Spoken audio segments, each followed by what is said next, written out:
On a stormy night, amidst the howl of the wind and the crackle of lightning, a massive ancient laboratory stood perched on the edge of a jagged cliff.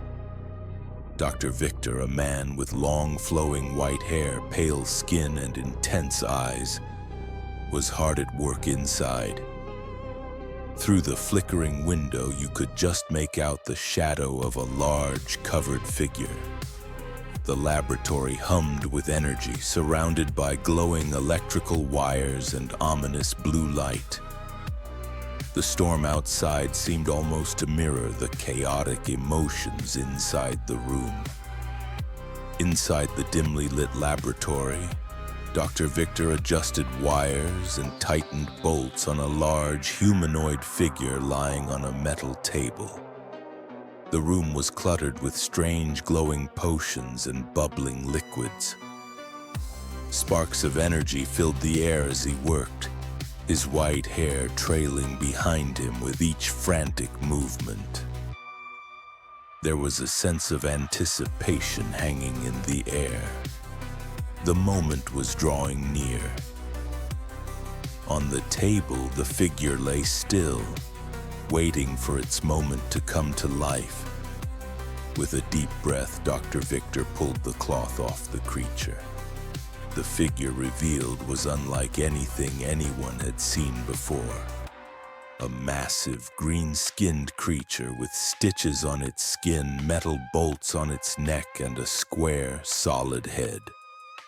Its eyes were tired, with dark circles beneath them. It lay there, motionless, yet there was something hauntingly human in its stillness. Dr. Victor looked down at his creation with both pride and fear, waiting for it to come to life. As Dr. Victor stepped back, a powerful flash of lightning struck the laboratory roof. Electricity surged through the cables, sending a jolt of energy into the monster. The creature's fingers twitched, and then its eyes opened slowly, glowing a faint yellow. The electricity crackled around the room as if the very air itself was alive. Dr. Victor watched with bated breath, his long white hair flying wildly in the electrical storm. The creature's body slowly began to move, its legs trembling beneath it as it tried to rise. Dr. Victor rushed to support it, but the monster swayed awkwardly, knocking over tools and causing chaos in the lab. Yet despite its size and strength, the creature's face remained confused, not aggressive as it tried to adjust to its new form. It wasn't a monster, just a being trying to find its place in the world. Dr. Victor stood beside him, both excited and terrified by the reality of what he had created. As the night deepened, the creature found itself wandering into the forest, where the mist curled around its massive legs. Trees bent like twisted claws, and the moonlight illuminated the creature's greenish skin and metallic bolts. It walked alone, confused and vulnerable, casting huge shadows on the forest floor.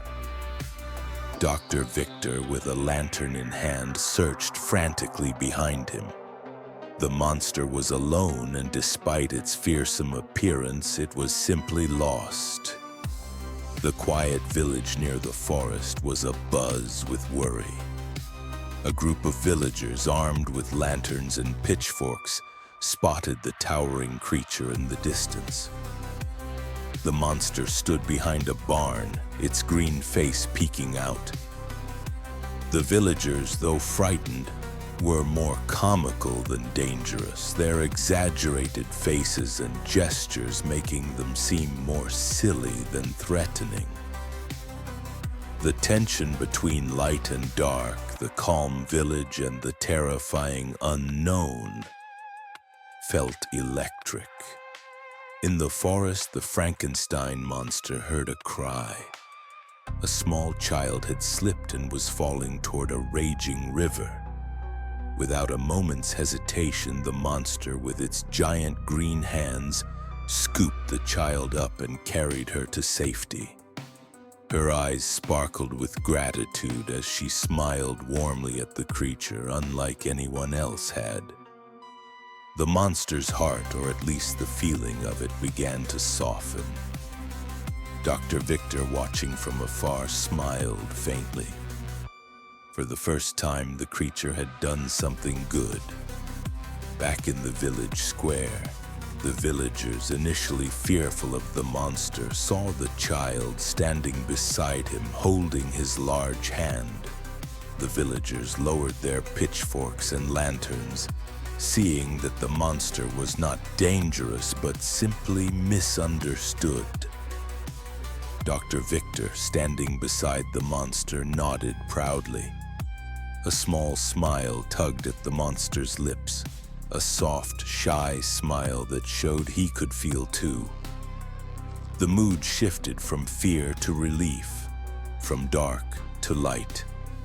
The scene faded into a peaceful evening as the monster stood beside Dr. Victor, gazing at the now repaired laboratory. The laboratory, once a place of chaos and dark energy, now appeared warm and welcoming, lit with friendly lanterns and colorful flowers. The villagers waved from a distance, accepting the monster for who he was. The creature, still towering but now less frightening, smiled, holding a small bird in his giant hand. It was clear now. This creature, despite everything, was capable of love. The sky behind them glowed with soft shades of sunset, bringing peace to a once haunted land.